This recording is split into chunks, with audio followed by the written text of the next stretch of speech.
Hey there, my name's Tay Musslewhite. I'm with Kimberlite Digital Marketing. We can be found at digitalkimberlite.com, and our focus is making your business work for you. I wanted to talk about technology implementation today and how to make it work for you and your customers and or patients. It's based on a real world example from this morning when I had a doctor's appointment. It was an early appointment at 7:30. I had received phone calls and email notifications about my appointment. I'd even saved that appointment from my email to my calendar, but it was missing some information. So a 7:30 appointment, I got there at 7:23. I was early, walked into the building, and no one was at the front desk. That was the main entrance. My appointment was on the second floor. Now, this is a doctor that I'm not that familiar with. So, what ended up happening is I was late to my appointment because I didn't know to go to the second floor. Let's go in and let's take a look at what I'm talking about. So, uh, title of this presentation is Technology Implementation Work, Make It Work for You and Your Customers and Patients. What happened today? And let's first talk about, this is 101. So the best tech improperly implemented fails. Now, there was a lot that went right in this technology, and this is a huge health system. So there's a lot that's going right. So, in fact, I got voicemails that had the proper location information, but my emails did not. And so here's the example. So I was visiting a healthcare facility. My email reminder, which you can see here on the left, was from my check-in, and it was an upcoming visit, and I've blanked out who it is. I'm not here to bash anyone, but so I blanked out who it is, but this had the health systems connect name in it. So this is the email. Then I copied it into my calendar, and it simply said upcoming visit at Connect.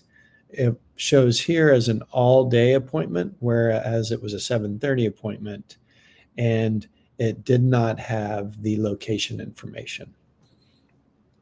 So what happened for me is I showed up, I was waiting around for someone to show up on the first floor at the reception desk. No one did. For a few minutes, I thought maybe they're in the restroom or getting coffee, something like that.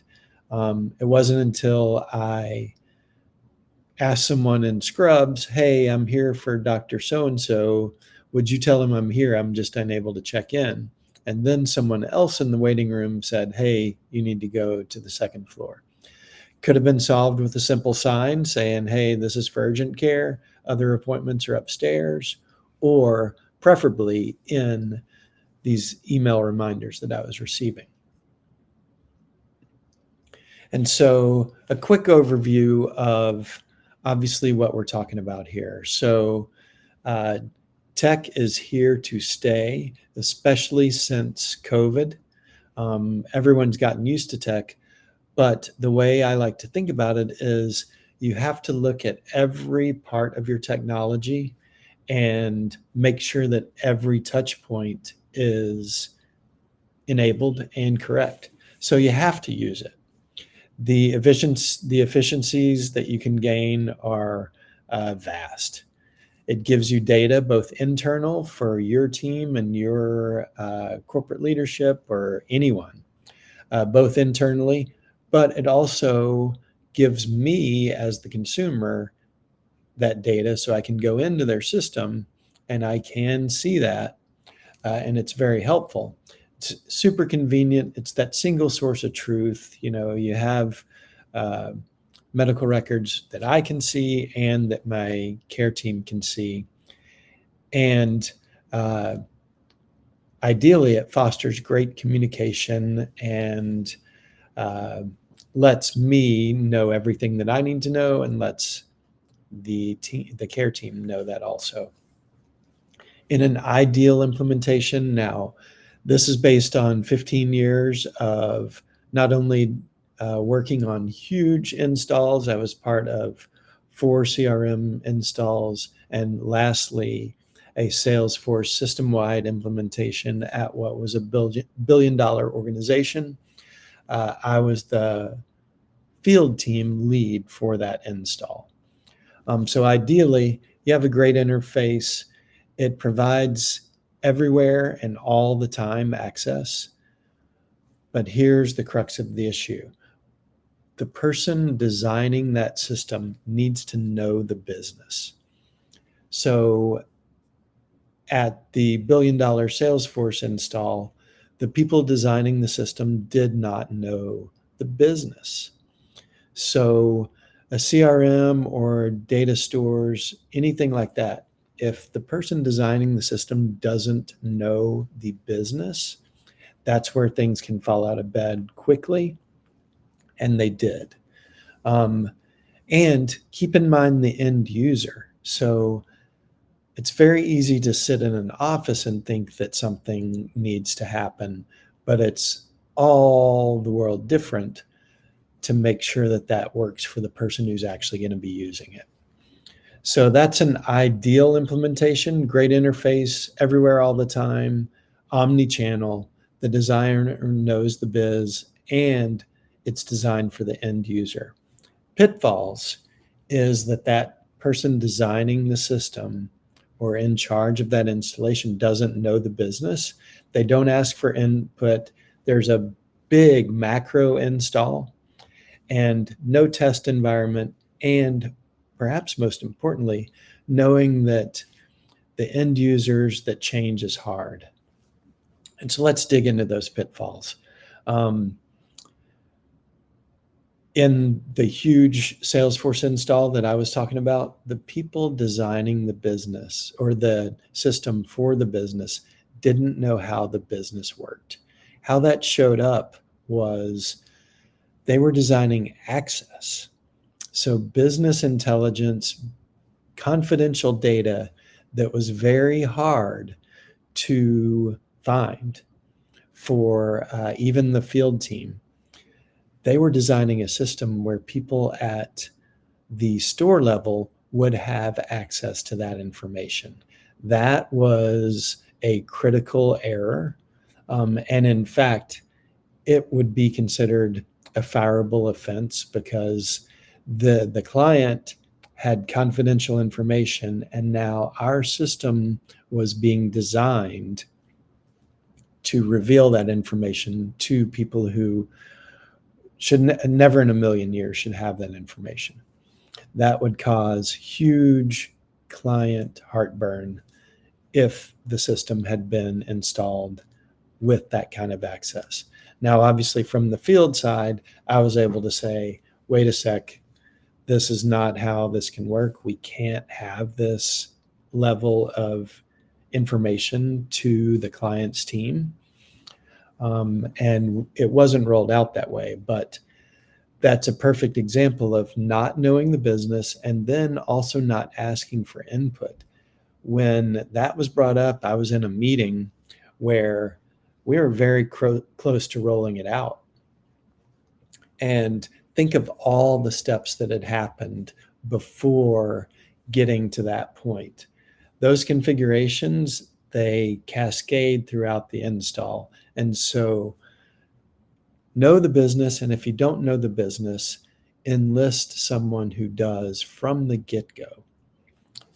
Get their input, make them a part of that installation so that bottom of this list, change is hard, that there's buy-in. And believe me, users talk, and then people wonder what's happening, and then that could then be a champion of the project saying, hey, this is going well, as opposed to, oh boy, you wouldn't believe what happened.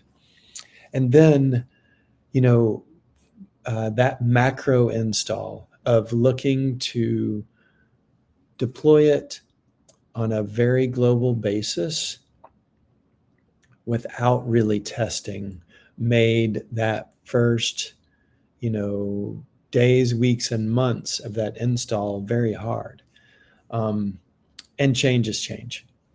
So to get around that, how to plan an install is one person needs to have ownership of that project, and lead with the question. So ask for that input. And that leader who's ultimately responsible for that project, there has to be accountability to that person. In the case that I've mentioned, when things weren't good or went wrong, there was a lot of finger pointing, and even from the person who was in charge of it, saying, "Well, that was that person, that was that person, that was that person." It's counterproductive, and be that leader who takes it and manages it. Lead with the questions, and then go and see yourself. So, uh, as the point person for the field in that particular uh, organization, there was one person who was fairly junior who spent a day with me, seeing what my job was. And then we had coffee or lunch to discuss what I would like to see in the system. Now, uh, backing up from that, give me a little notice that that's what you're looking for, and I'll have a list. But that was the one instance of contact with the field force as that system was being designed. And when you think about it, this person did not know the business. They were newly hired. They said, "Hey, put him with him for the day," but it should have gone on and on from there. And this is based on Jinchi Jinbutsu, which I'm sure I'm mispronouncing, and I apologize for that, but I learned about it from the Toyota production system. It is go and see yourself. In that case, what they're referencing is, if at the way back when Toyota was a loom manufacturer, uh, the philosophy was that from your office, you cannot figure out what the problem is. You have to go down on the factory floor and figure it out for yourself. You can't rely on external inputs, even if they're your most trusted team member. You need to go down and figure it out and see what the problem is. I believe that that expands to the whole project. When you're trying to figure out what needs to happen in the project, you have to go see for yourself, and it has to be in depth, because otherwise you're going to get far down the line and realize that something wasn't taken into consideration.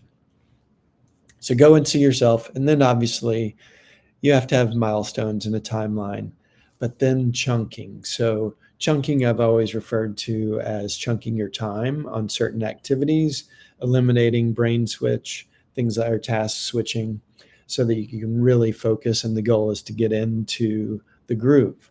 But in this regard, chunk up that project. So not only the entire project, but then chunk up those responsibilities and then put those people together to help measure progress and collaborate. Don't operate in silos.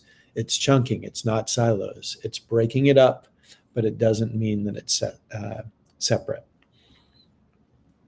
In this particular case, there wasn't a lot of chunking, and that those milestones were set like from the beginning without any input, and it led to a lot of problems midway through and at the end, where there was a lot of pressure to get this done because it was off track. So a success roadmap would be, after the planning, you're installing a test environment, and that is both internal and external. So when we think about my appointment this morning, so there was a lot going right here. First off, I got 3 or 4 calls about this appointment. And interestingly, in those calls, they did have uh, the time and the location, including second floor. Now, where it fell out of bed is that it wasn't everywhere all the time. So you can't count on someone even listening to voicemails these days, much less reading the transcript, which I did, wondering, wow, how did that go wrong? I saw the calls come in. I knew when my appointment was. I wasn't really concerned about it. In my mind, as the consumer, I had it handled. Now, everywhere all the time means that this email should have had it in there. Furthermore, when I did show up and got to the second floor, it was very interesting. I said, hey, just so you know, I was early. There's no one at the desk downstairs. You know, it would have been helpful to have a sign. That person's response was, well, are you in Connect? And I said, yes, I am in Connect, but I'm not in Connect on my phone at 7 in the morning headed to an appointment. So this is another key aspect. If you or your employees are referring customers with a problem or patients with a problem, a disconnect, in my mind, a failure, if you're referring them to the technology that failed, think about that for a sec. You're trusting that everything is set up properly. And as I said, there were a lot of things that went right. However, to the consumer, this is a fail. Even though in other places things did go right. So don't rely on that technology unless you've tested it yourself. And then furthermore, like there's always going to be an exception. So your job when you're implementing that technology is to plan to fail. Like you are looking for how to make it fail. Like the worst case, and I know that this morning was an edge case. I was early. Apparently it was 15 or 30 minutes before there would be staff at the main entrance. And to my fault, I didn't listen to the voicemail. I just saw the call come in. I saw the voicemail come in, but it's still a fail because that's a hole where the system is not working. The last thing is when you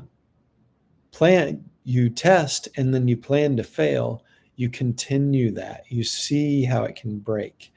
One of the things that I would say happens fairly often is even when I have a full understanding of the business, when I turn it loose to users at the business, they can break it.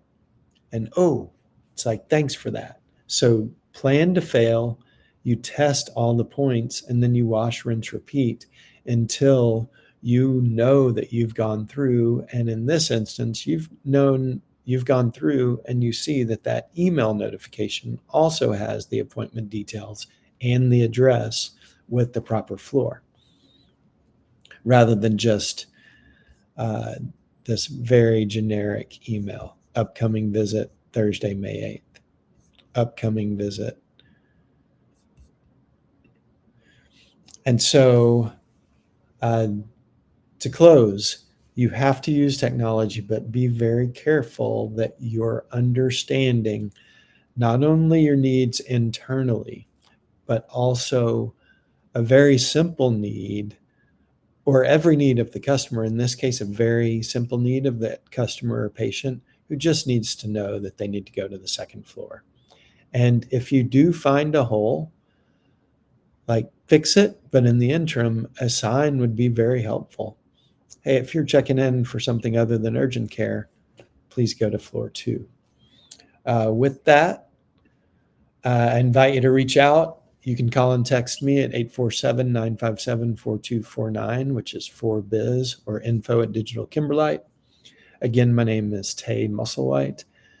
I love helping businesses get more customers, communicate properly with their customers, and keep them as customers. Thanks again. Look forward to speaking with you.